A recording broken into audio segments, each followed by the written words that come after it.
제가 일평생 살면서 가장 정말 진리에 가까이 갔던 때가 어느 때였다고 생각해 보냐면, 첫 번째는 초발심을 했을 때입니다. 바로 이 책을 보게 되면서 참 낡았죠. 그리고 이렇게 아래로 써 있는 글입니다. 이렇게 1994년에, 사실은 제가 본 거는 1973년이었었는데요. 근데 이쪽에서 왼쪽에서 오른쪽으로 보게 됐네요. 거기에 보면 제가 이렇게 글을 써놨는데, 이때가 언제면 75년 10월 6일이네요. 이 책을 볼 인연 있는 불자 등이요, 부디 무명의 탈을 벗고 참된 삶을 살도록 자기의 주인공을 찾으라. 내 비록 조그만 식견도 없는 하찮은 범부이나 이 책을 방편 삼아 그대의 진면목을 찾는데 무수히 진력하기를 바라며 법계에 두루하신 뿔보살님들께 그대의 정진을 빌겠다. 이런 내용을 썼네요. 제가 보니까 75년도에 참 오래전의 이야기입니다. 그리고 고승법어주의라고 대각이라고 쓰고, 여기에 보면 참 대단한 선사님들이 용성 스님, 망공선사, 해암, 하남, 효봉선사, 동산선사, 고봉선사, 인곡선사, 금조선사, 그 다음에 정강스님, 경봉스님, 해암스님, 순성스님, 청담스님, 이렇게 많은 분들이 그 어록이 여기 들어가 있어요. 그걸 보고 엄청난 초발심을 해가지고 제가 정말 한 보름 이상을 밥을 모래 씹는 것 같고, 너무 설레서 잠도 안 와. 잠이 안 오는 상태도 며칠씩 지나기도 하고 너무나 큰 초발심을 경험했습니다. 근데 그게 누구나 다 그런 줄 알았어요. 저는 제가 그랬기 때문에 누구나 다, 첫사랑을 누구나 다 하듯이 이 초발심도 그렇게 강력하게 하는 줄 알았습니다. 두 번째는 어느 때였냐면, 제 고모부가 돌아가셨어요. 제가 나이가 한 30몇 살 될 때, 결혼도 하고 애도 있을 때인데, 하여튼 얘가 하나 있을 때인데, 그 고모부가 술 취한 사람이 자전거 타고 가시다가 술 취한 사람이 타고 오는 오토바이에 부딪혀가지고 그 자리 즉석에서 사망을 하셨어요. 그래서 갑자기 그전엔 왜 다 이 행상이라는 그 장례 절차에 따라서 매장하는 습성이 있었잖아요. 휘신곡을 부르면서 동네 사람들이 그 행상을 메고 시신을 이렇게 해가지고 쫙 멀리 가가지고 산 위에 올려서 거기서 이제 매장하는 그런 걸 보는데 너무 인생이 허망하더라고요. 그 고모부님이 시신이 쫙 이게 그렇게 착하시고 참 좋으신 분이 갑자기 땅속에 묻히면서 가족들이 울면서 한 살씩 퍼놓고 뭐 하는 그런 모습을 볼 때, 나는 누구인가? 나는 왜 태어났는가? 사람은 왜 태어나고 어디로 가는가? 죽은 다음엔 과연 어디로 가는 것인가? 하는 거를 아주 깊이 생각을 했어요. 그래서 지금 생각해 보니까 까비르 생각이 납니다.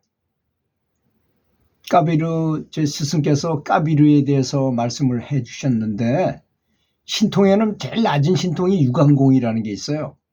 예수님이 태어나거나 또는 왕이 될 사람이 태어나면 거기에 천작이라는 게 이렇게 떠요. 왕이 될 만한 그 오라가 뜬다는 거죠.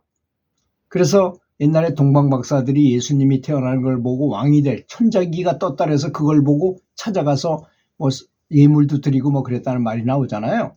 그게 유관공이라는 신통이에요. 예를 들어서 이렇게 멀리 저 지자기가 아주 높은 게 보인다거나, 산이 이렇게 해서 산마다 다 지기가 다르잖아요. 그걸 볼 수 있다거나, 사람도 이렇게 보면 사람의 오라를 볼 수 있고 뭐 이런 걸 말해요. 좀 한 가지 예를 들자면, 왼쪽으로 높은 사람은 붉은색이면서 왼쪽으로 높은 사람은, 이 사람은 마음이 별로 안 좋은 사람이에요. 화를 잘 내는 사람입니다. 또 오른쪽이 높으면서 푸른색인 사람은 굉장히 차분하고 아주 조용하고 성격이 좋은 사람이에요. 아마 이런 걸 볼 수 있는 세상이, 아마 이걸 투시가 그냥 사람이 영안이 열려야만 보는 건데 그냥 투시로 어떤 기계가 발명돼 가지고 그걸 볼 수 있다. 그런 게 실제로 가능하다고 저는 생각해요. 구글 글라스라는 게 있잖아요. 구글 글라스. 그 드래곤볼이라는 만화 영화에 보면 손오공이 쓴 스카우터라는 그 안경 있잖아요. 거기 보면 전투력으로 표현했잖아요. 그 친구들은 싸움하는 그 만화였으니까 저기 오는 즉 베지터라는 친구가 자기는 전투력이 4,000인데 4만이나 되는 베지터가 나타나면 싹 숨잖아요. 오다 가다가 딱 상대방이 전투력이 얼마인지 딱 보이니까 그런 거하고 똑같습니다. 사람을 그렇게 볼 수 있는 시장이 온다면 만약에 한번 생각해 봅시다. 미래로 가서 한 5년 이내에 그런 게 발견된다고 생각해 보세요. 그러면 여지껏은 말 잘하고 어떻게 속여서라도 어떻게 해가지고 언론을 이용해서 뭐 어쩌고저쩌고 하는 사람이 그런 게 발견되는 순간에 사람이 너무 저 사람이 겉멋 실수가 많구나 하는 것도 오라에 다 보이거든요. 그걸 이 스카우터라는 안경, 구글 글라스라는 안경에 다 그런 게 나오는 때가 오면 회사 직원 쓸 때도 말로만 거짓말로 이렇게 해가지고 면접 볼 때 그걸 기계를 딱 들이대면 평상시 마음이 곱지 않고 남의 돈 잘 떼먹을 것 같고 그런 사람은 한눈에 볼 수 있는 때가 온다고 저는 생각합니다. 그런 시대가 올 거예요. 그래서 말만 잘해가지고 뭐 다른 사람을 선동해가지고 어떻게 사이비 교주가 된다 이런 사람들 다 아웃이 될 것입니다. 그러면 진정한 수행력이 있는 사람, 법력, 우리 불문에서는 법력이라고 말하잖아요. 그런 불력이 있는 사람, 공덕을 많이 쌓고 공력을 쌓은 사람만이 저분은 과연 법문할 만한 자격이 있는 사람이야. 그런 스카우터라는 그런 기계가 발견됐을 때 그런 시대가 올 것이라고 확신합니다. 그래서 이제 이 유관공이 열린 사람이 까비르라는 스승을 찾아갔어요. 그랬더니 까비르는 없고 그 부인은 뭐 같이 살긴 살지만 스승과 제자나 마찬가지예요. 성관계도 안 하고 그냥 같이 사는 거죠. 그런데 그 까비르 어디 가셨냐 물어보니까 까비르 저 장례식장에 갔다. 저 산 밑에 가서 지금 장례식 하는데 거기 가면 만날 수 있다. 어떻게 찾으면 됩니까? 했더니 당신이 그 유관공을 할 줄 알으니까 그중에서 오라가 아주 높은 사람이 있을 것이다. 터반을 두르고 수염 기르고 뭐 다 똑같잖아요. 인도 사람들.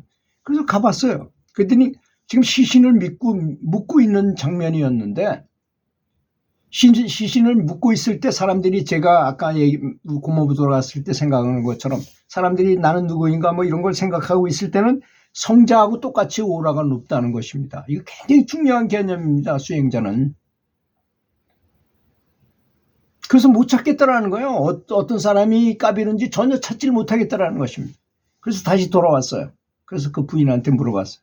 다 똑같이 높은데 지금 매장하는 순간에 갔더니 다 높은데 어떻게 찾습니까? 했더니 그러면 다시 가셔가지고 사람들이 돌아갈 때 되면 다 없어질 것이다. 그 오라가.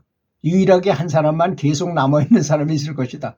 그 사람이 바로 까비르는 줄 알아라. 그러니까 가서 보니까 정말로 장례식을 다 마치고 돌아가면서 뭐 막걸리도 한잔 마시면서 삽을 끌고 밑으로 내려가는 걸 보니까 다 없어졌는데 한 사람만 딱 계속 그 오라가 높은 오라가 보이는 분이 있더라는 것입니다. 그래서 그분이 까불인 줄 알고 와서 가르침을 받았다는 얘기가 있어요. 이건 이야기에 불과한 얘기지만 굉장히 중요한 개념을 주는 말이라는 점을 알아야 됩니다. 사람이 어떻게 생각할 때 제가 초발심을 할 때 그 강력하게 그래서 초발심이 곧 보리라고 말하고 그때 보리심이 그때 굉장히 중요하다고 이렇게 선사들께서 하신 말씀이 바로 그런 것입니다. 그 마음이 바로 그때가 부처가 될 수 있는 그런 마음의 상태라는 것이죠.